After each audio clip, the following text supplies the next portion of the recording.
Welcome back to Star Trek Online, everybody. I am your host, the Housecoat Gamer. Today, we're starting our review of the 13th Anniversary Bundle, starting with this particular bit of insanity.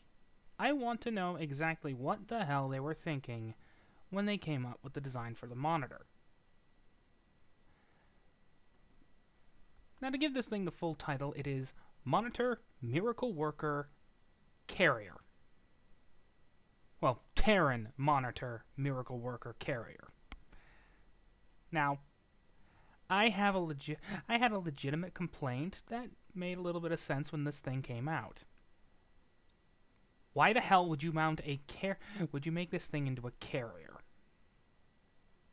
Now, some people have tried arguing transporters, replicators. Sorry, but you still have to do things the old-fashioned way. And what is the old-fashioned way? Cargo lifts, Jeffries tubes, turbo lifts, all of which would not be able to fit inside the strut of this particular boat. Not to mention keeping all the structural stuff. Contrary to popular belief, this is not a thin shell. Now, apparently, the boys at Cryptic discovered this just after that little stream when I first saw that, and apparently beefed it up a little bit. However, the complaint still applies, because it's the same strut as the Sutherland. And I severely doubt there's enough room for cargo lifts, turbo lifts, EPS conduits, all the structural stuff. Somebody screwed up.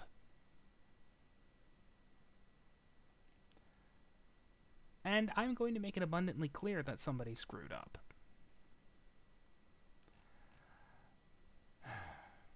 On the plus side, at least we finally get our hands on the Mirror Nebula skin. At least I can apply that to a better ship.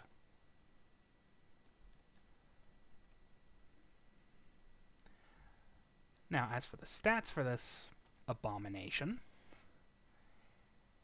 it's obviously a fleet ship, and it's obviously a miracle worker vessel.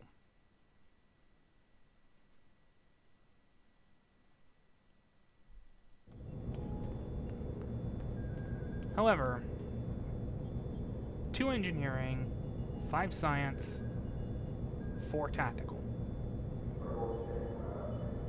It's a step in the right direction, but it's still not a, well, proper cruiser or even destroyer. Hell, a warship would have been nice. There also would have been one hell of a change of pace. A beam overload or beam fire at will destroyer? That would be nightmarish to behold. This thing also has Terran Valkyrie fighter squadrons, which are just the same as an old Valkyries with Terran skin. Now, my complaint about this thing is that strut. It is the same as the Sutherland, which means internally it's the same as the Sutherland.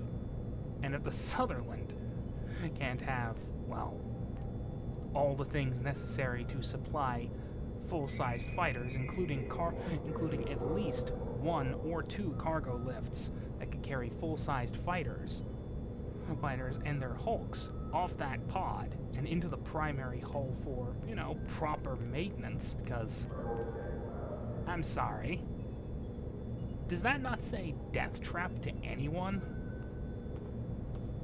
No.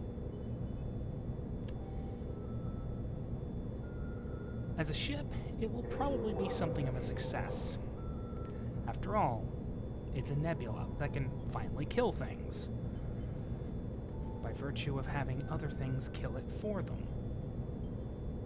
I'm not a fan of starships that force themselves into being red mages, especially a ship like this, which is very much a heavy cruiser.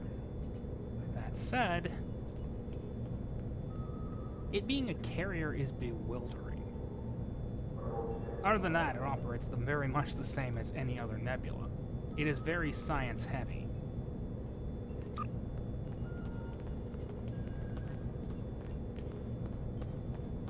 Temporal Universal, Miracle Worker Commander Science.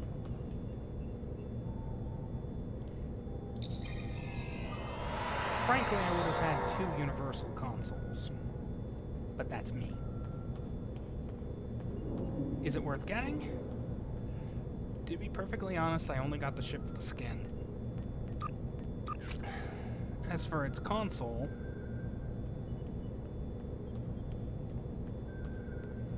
yeah, that unfortunately turns this into a drain ship. I prefer shooting things.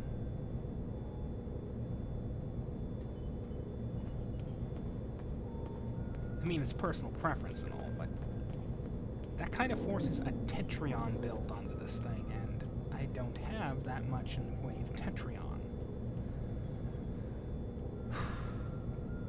And again, unless... For a minute there, I thought it said Tachyon. This just turns Tachyon Beam into a piercing attack that also, you know, strips buffs from a target. I approve of this. To a point. Mostly because, well, everybody's got Tachyon Beam. Why not use it?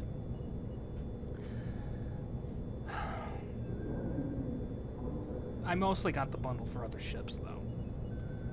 This is just confusing. But it's not as confusing as some of the other ships in the bundle. Housecoat Gaming, signing off.